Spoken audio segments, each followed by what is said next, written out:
When I came out here to train, all I cared about was hockey. I didn't think I was going to meet someone like you. Yeah, I made the team! Oh my God! Yes! Let's fucking go! This is my new coach. Pleasure. What do you do, Rick? I'm a fugitive recovery agent. What, like a bounty hunter? Wow, you didn't tell me you dated Boba Fett here.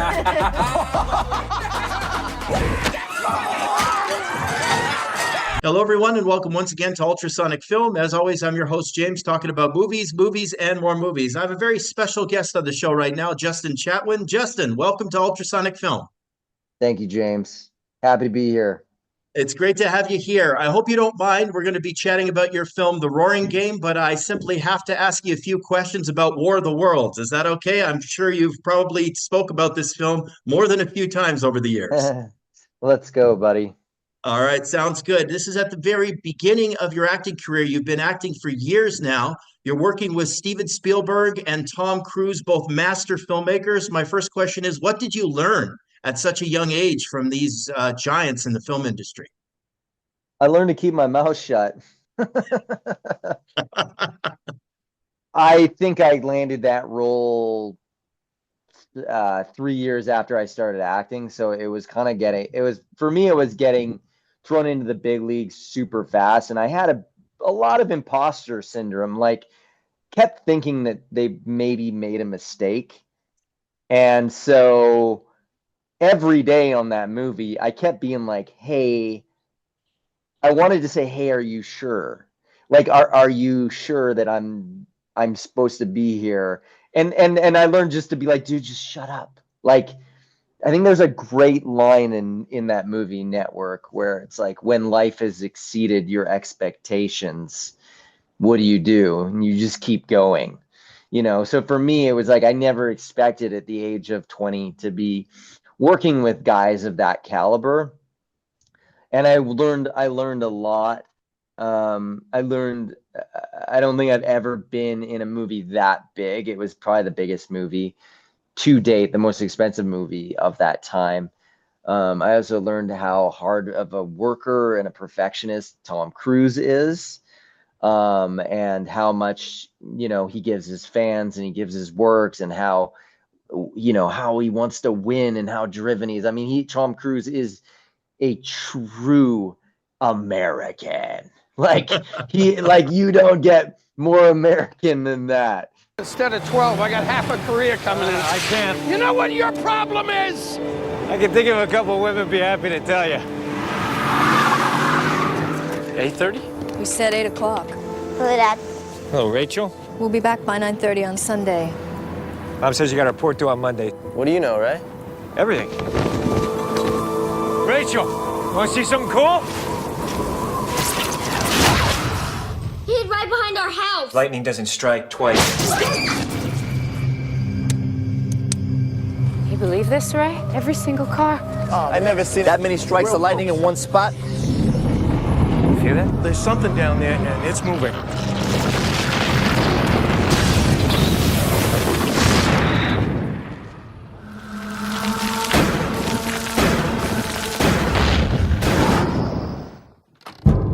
We're leaving this house in 60 seconds. Dad, Suitcase. Dad, it's really scary. Bring it to me, okay? Why? Just do it. Tell me what you saw.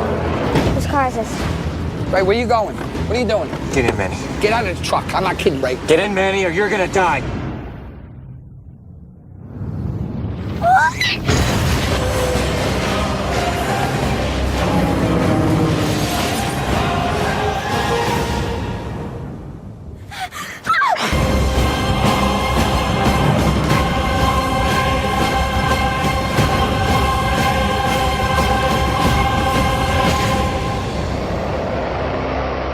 You've been directed by so many different directors since Spielberg. I'm curious as to how his direction differs from a lot of the experiences that you've had since.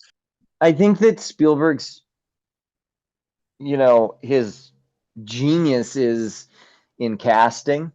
And so after I had sent in a tape, Spielberg had seen me in an independent film called The Chum Scrubber.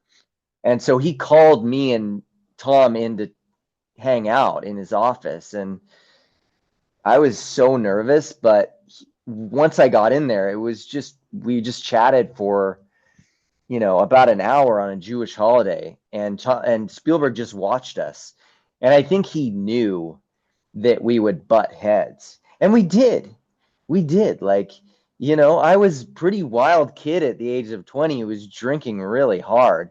And I think it irritated Tom how kind of wild and uncontrollable that I was. I mean, I was chasing girls and drinking during that time and getting in trouble. And it was absolutely perfect casting for that role of Robbie that would butt heads with him. Spielberg's technical too, he's like, look to the right, look down. And I really liked that specificity of Spielberg knows how to position your body and how to angle your face so that it will convey the emotion that he wants the audience to experience. And I've never had another director do that, but I really love that. I'll get you some food. I'm gonna feed you.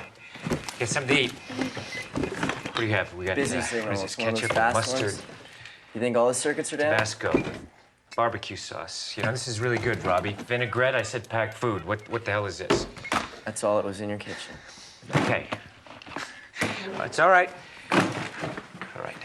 Okay. Food. Bread. Okay, we're gonna have, let's get some sandwiches. See me deal? Huh? See me deal? Here we go. It's 2 for you. It's 2 for Robbie. It's 2 for me, 1 for the house. Hey, maybe after we eat something, I'll go down, I'll show you guys, teach you how to play some poker.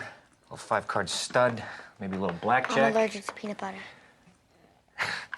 Since when? Birth.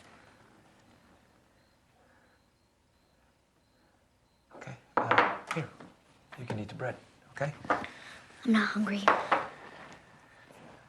Okay, well, Robbie and I can be eating peanut butter sandwiches.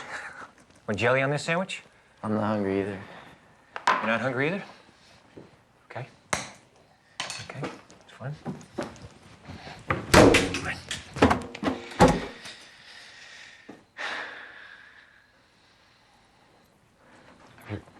Everybody just relax, okay? Guys, we're here now. We're safe. We're gonna stay. And in the morning, Mom and Tim are gonna be here. And everything's gonna be fine. Okay? Okay. Well, we're talking a little bit about the Roaring Game right now, and this is the new film coming on out. Some actors have said in the past that sometimes it's a little bit more fun playing villains than heroes. You get to sink your teeth into the character a little bit more. Do you feel the same way? Absolutely. I always like to play good guys as bad guys and bad guys as good guys. And so I always love going, okay, here's a piece of shit. How do I give him a good heart? How do I make his perspective a positive, hopeful, good, virtuous hero's journey? And so I love like dissecting and being like, how do you make, kind of a bit of a jerk on the page, someone who I can have compassion for when playing him, and also have fun playing that guy too. Now, of course, sometimes in a comedy, you have very broad characterizations, very over-the-top performances. You seem to be having a lot of fun with an accent. Did you work on that accent there for a while? Because it's definitely a hoot. A few friends that are ex-NHL players, but I also grew up in Nanaimo, British Columbia. So I was around a lot of these guys. And I mean, my cousins talk like this. So it wasn't that hard for me to do. However, when I came to set, I didn't plan on playing it like this. I came with some fake teeth because it said in the script that he had pearly white teeth. And I was like, oh, he probably got hit in the mouth with a puck or punched in the face for being himself. And so I had these fake teeth, and then I kind of was just looking around and watching the tone that people were playing. And literally last minute, right before I did my first scene, I started messing around with this Canadian accent, and Tommy said, "Do it." And I went, "Really?" And he's like, "Do it." And so I just committed to the teeth and the Canadian hockey player, and I'm really happy that I did, because I almost didn't. You've been working now for several decades in film. Do you have a preference between film and TV? Some actors prefer television, some prefer film, or is it kind of based on the project as well? I think it's just is based on the project, it's based on the actors, and it's based on the writing.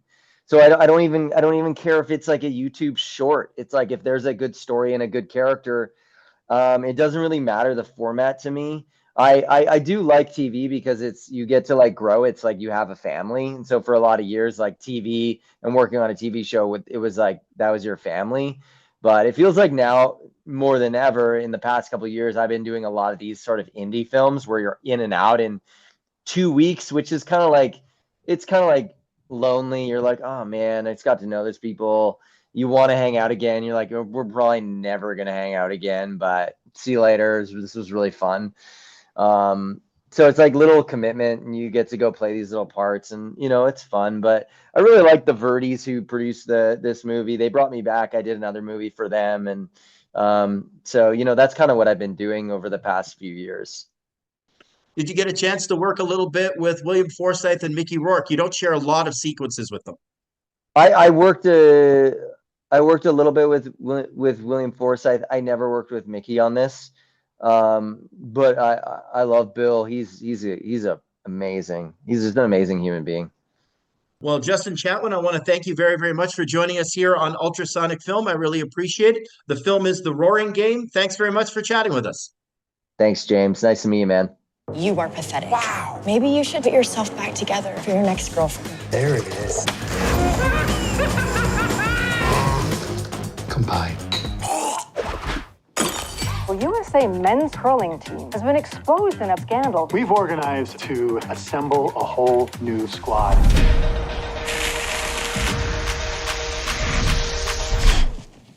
I finally figured it out. Figured out what? How I'm gonna get Kelly back. We must curl. Huh? So your old man tells me you want to go for the gold. You familiar with the sport? Kind of ridiculous to me. Here we go, boys. You guys are looking sharp. So I suggest you go practice. Fire! I can't watch this. You just qualified for the World Games. How do you feel? You look at these clowns. Winner of this one faces Team Russia for the gold. It's like magic, and we're gonna need all the magic we can get. Some of us came here to win.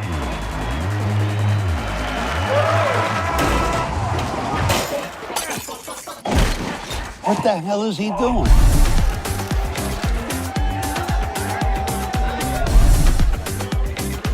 I just wanted you to know who I am.